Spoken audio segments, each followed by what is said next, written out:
Fala pessoal, tudo bem? Imagina um paciente que chega no seu consultório e ele fala que está com muita sensibilidade nos dentes.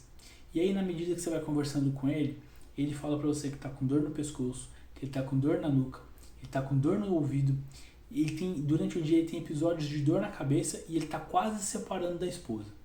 Esse foi um dos casos que mais me fizeram aprender sobre bruxismo. E eu vou trazer um pouco do que eu aprendi sobre esse tema aqui para vocês. Meu nome é Rafael Campos e esse é o Mentes em Alta Rotação.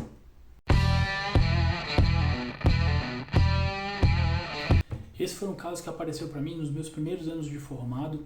Eu já sabia que o bruxismo existia, eu já sabia que o número de atendimentos de pacientes bruxistas ele vinha aumentando, né? O relato desse tipo de paciente ele vinha aumentando, mas eu não sabia, né, até pela falta de experiência, que o bruxismo ele é uma patologia um pouco complexa, não é apenas ranger e apertar de dentes, tá? E no vídeo de hoje eu vou estar trazendo um pouco mais a fundo sobre esse tema para vocês estarem entendendo melhor, estarem abordando o seu paciente, estarem conversando com o seu paciente de uma forma melhor. Assim ele vai se sentir acolhido, vai entender que você conhece sobre a condição dele e você vai conseguir orientar ele muito melhor. Você vai ganhar esse paciente. Então fica comigo até o final, beleza?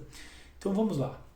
Neurose do hábito oclusal, neuralgia traumática, bruxomania, friccionar, ranger de dentes, briquismo, apertamento e parafunção oral. Esses são alguns nomes dados ao bruxismo ao longo do tempo, tá? Por que eu estou falando isso? Pode ser que você vá ler um artigo, vá ler um livro, vá conversar com algum dentista mais antigo e ele fale um desses termos. É importante que você saiba, tá? A título de curiosidade apenas. Então vamos entender o que é o bruxismo, o conceito de bruxismo. O bruxismo ele é caracterizado pelo movimento involuntário, estereotipado com ranger ou apertar dos dentes. Ele pode estar associado com despertares de curta duração, chamado de microdespertares. O bruxismo ele atinge a mesma quantidade de homens e mulheres, variando entre 3% e 20% da população geral, tá? E ele atinge mais os jovens. Mas a gente precisa entender uma coisa, que o bruxismo mesmo, ele é dividido em alguns grupos, como o bruxismo do sono, né? Ou bruxismo noturno, o bruxismo de vigília, tá? Ou bruxismo diurno, bruxismo primário e bruxismo secundário. Essas são as divisões dentro do bruxismo, tá? E a gente precisa entender cada uma delas para poder orientar o paciente da melhor maneira. Então vamos falar do primeiro tipo de bruxismo, da primeira classificação, que é a mais usada, que é a mais diagnosticada, tá? Que é o bruxismo do sono, ou então bruxismo noturno, ou bruxismo clássico, como vocês queiram chamar. É aquele clássico ranger de dentes, tá? Que geralmente acontece à noite. Ele é caracterizado pelo barulho do ranger dos dentes, pelo desgaste local, né? O desgaste dos dentes, por dor na região do masseter, do temporal.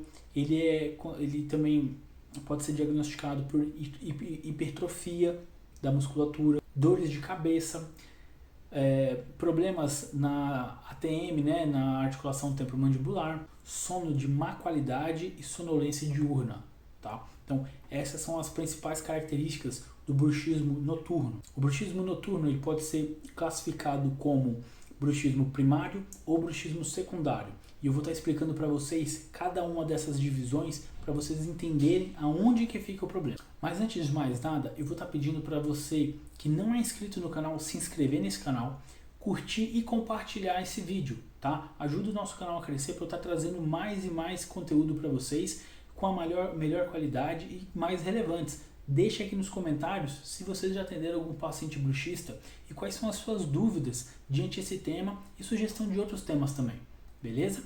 O bruxismo primário, ele tem como característica predisposição genética e psicológica, má oclusão, disfunção dos gânglios da base ou vários desses fatores juntos. O bruxismo secundário ele é causado por transtornos neurológicos ou por transtornos primários do sono e antidepressivos seletores da recaptação da serotonina. Se você ainda não viu o vídeo que eu falo sobre os medicamentos que aumentam o bruxismo, não deixa de clicar aqui no card, tá?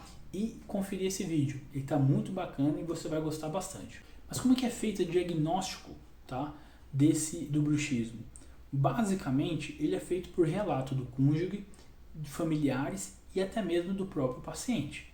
Lembrando que o paciente está dormindo, então a gente precisa prestar atenção em quem mora com esse paciente para ver o que ele relata também, fora os achados clínicos. Então, para você não ter dúvida, o bruxismo do sono primário ele é classificado quando não há evidência médica, sistêmica ou psiquiátrica. Já o bruxismo do sono secundário é quando ele vem associado a transtorno clínico, neurológico ou psiquiátrico, relacionados a fatores iatrogênicos, como o uso ou a retirada de medicamentos ou a outro transtorno do sono. Viu como que não é tão simples assim? E ainda tem mais. A maioria dos casos de bruxismo do sono tem etiologia primária, tá? A maioria dos casos, vou até repetir, a maioria dos casos de bruxismo do sono tem etiologia primária. O bruxismo secundário ele pode estar associado a outros distúrbios de movimento, como várias outras síndromes, incluindo a doença de Parkinson, espasmos hemifaciais, na fibromialgia, na dor miofacial, entre outras situações, como no estresse pós-traumático e na bulimia nervosa. O tratamento ele deve ser conduzido como se o paciente ele tivesse o bruxismo do sono com a classificação de secundária. Por isso que é preciso que a gente faça uma boa anamnese, que a gente converse direitinho com o nosso paciente para a gente entender a situação dele, poder encaminhar ele da melhor maneira possível, tá? Porque o dentista ele vai atuar nesse paciente até um certo ponto.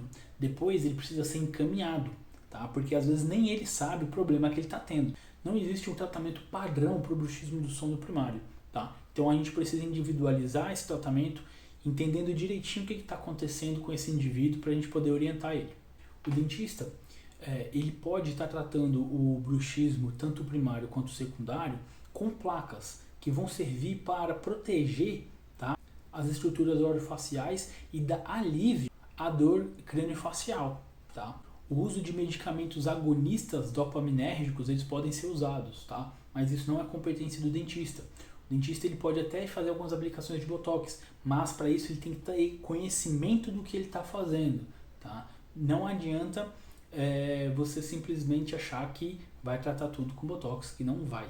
Agora eu vou falar um pouquinho do bruxismo diurno, né, o bruxismo de vigília, tá? Que ele também é o ranger ou apertar dos dentes, só que a gente precisa entender que tanto o bruxismo de vigília, o bruxismo diurno, quanto o bruxismo do sono, eles são entidades distintas, pois o estado de consciência do paciente é muito diferente. Um ele está de vigília, o outro ele está no sono. Então, portanto, eles precisam de estratégias diferentes para serem tratados, beleza? O bruxismo diurno é semi-voluntário e ele ocorre geralmente em vigília, como o nome, né, popularmente já diz, bruxismo de vigília.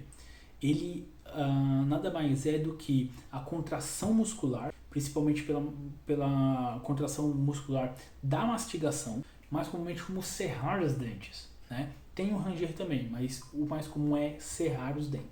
Mas será que nesse mundo doido, nos dias de hoje, né, nessa correria, nesse estresse danado que a gente vive, será que todo mundo tem bruxismo? Olha só que interessante essa pesquisa que foi feita. Cerca de 85 a 90% das pessoas relatam apertar ou ranger os dentes ao longo da vida. Isso quer dizer que ranger os dentes durante o sono é normal, tá? É normal, não quer dizer que qualquer pessoa que range os dentes ou que aperte os dentes, ela é um paciente bruxista. A gente precisa tomar cuidado com isso. É muito difícil a gente dizer qual é a porcentagem da população que é bruxista, porque cada estudo foi usado uma metodologia diferente. Para você ter ideia, esse estudo mostra que de 5 a 20% dos pacientes com bruxismo do sono têm consciência de que range ou aperta os dentes durante a noite. Que é aquele paciente que fala, eu acordo com o rosto cansado, eu acordo durante a noite para beber água e sinto que eu estava travando os dentes, arranjando os dentes, entendeu? Então é difícil da gente definir uma porcentagem, mas nós sabemos que essa porcentagem é grande. O bruxismo diurno, ele atinge 20%, tá, da população adulta e principalmente atinge as mulheres. Por outro lado, o bruxismo do sono, ele atinge de 14 a 20% das crianças com até 11 anos de idade. E aí fica a pergunta, criança tem bruxismo ou não tem? Responde aí para mim nos comentários o que vocês acham. O bruxismo geralmente ele aparece, tá? Ainda quando o indivíduo ele é criança, principalmente na troca dos dentes e naquele período entre a adolescência e a fase adulta. E ele tem por desaparecer ao longo do tempo em indivíduos de 40 anos para mais, a tendência é ir diminuindo até sumir. Então tudo leva a crer que o bruxismo ele é uma doença crônica, tá? Que não tem cura, ele tem acompanhamento e que ele surge na fase de criança, na fase, né, que o indivíduo ele é criança, e ele se intensifica na adolescência ali para a fase adulta, e a tendência com o passar dos anos é ir diminuindo. Então quer dizer que criança ranger os dentes é normal, mas se for adulto não é. Esse estudo ele mostrou que de 35% a 90% das crianças que rangiam os dentes ou apertavam os dentes, né, quando elas eram crianças mesmo, né, que elas eram pequenas, se tornaram indivíduos adultos que ainda sim rangiam e apertavam os dentes, se tornaram pacientes bruxistas, ou seja, é uma porcentagem bem alta. Então, para ficar mais claro, tá? Para você lembrar isso com facilidade, a gente precisa entender que o bruxismo ele é mais comum na infância, ele não é incomum na fase adulta e ele tende a diminuir na terceira idade. Os estudos eles mostram que o bruxismo ele não é genético, porém crianças que têm pais bruxistas, tá? Tendem a ter bruxismo mais fácil, certo? Mas não tem nenhum estudo que mostre uma correlação que ele é genético. Substâncias como álcool, cocaína, cafeína em altas doses podem induzir o bruxismo também, tá bom? Fora outros medicamentos para ansiedade, para depressão, que eu já fiz um vídeo aqui falando sobre eles, tá? Também podem aumentar as chances de bruxismo, tá? Aumentam o bruxismo nesses pacientes, certo? Se você ainda não viu esse vídeo, corre lá que ele está te esperando para ver, um vídeo bem legal, viu? Vai te ajudar muito na clínica, no dia a dia. Existia uma teoria na década de 60 e que durou por muitos e muitos anos que dentes tortos, que a maloclusão, tá? Ela gerava bruxismo.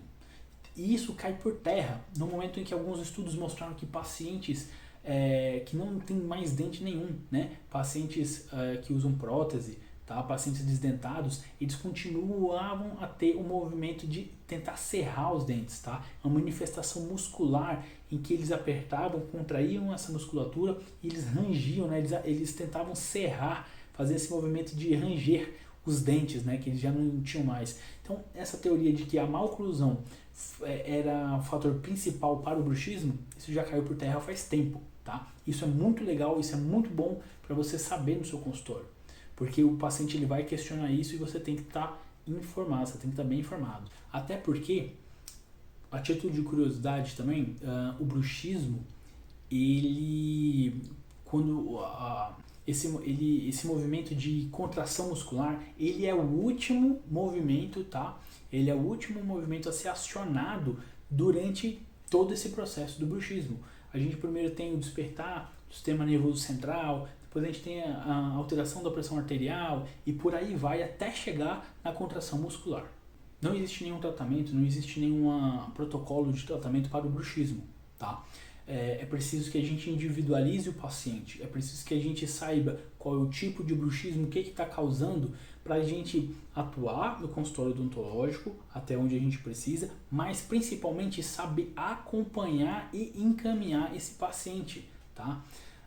O dentista ele pode estar lançando mão de algumas coisas que eu vou estar falando para vocês já, que vai facilitar e vai aliviar esse paciente, tá? Que vai melhorar as condições de vida desse paciente para que ele não sofra tanto com o bruxismo, né? O ranger ou apertar dos dentes, tá? Mas é importante que a gente saiba classificar o tipo de bruxismo do paciente e estar encaminhando ele, porque ele é um tratamento multidisciplinar, certo? Então eu vou falar aqui para vocês 4 tipos de tratamento que o dentista ele pode estar fazendo com o paciente bruxista para que melhore a qualidade de vida dele.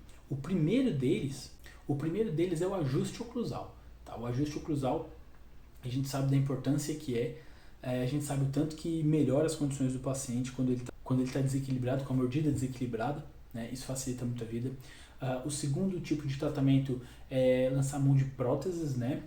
Refazer uma cúspide de um dente, refazer um dente fraturado, um dente gasto, né? Com bloco, com coroa, né? Com restauração.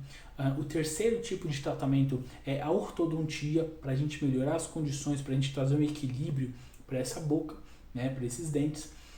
E o quarto tipo de tratamento são as placas meio relaxantes, tá? Existem placa rígida, semi-rígida, então é preciso que a gente estude um pouco, tenha um conhecimento prévio para a gente estar indicando as placas para os nossos pacientes, tá? Não é qualquer tipo de placa, tá? Não é qualquer tipo de paciente, a gente tem que entender direitinho o que está acontecendo para a gente estar indicando esse tratamento. Não é um tratamento banal, é um tratamento muito valioso, faz muita diferença na vida desse tipo de paciente, certo?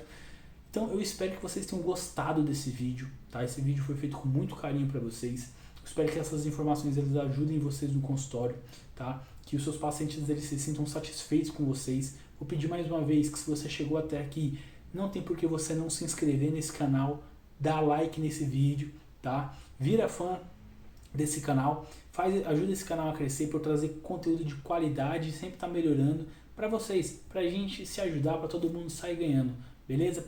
Um beijão, fica com Deus, até mais.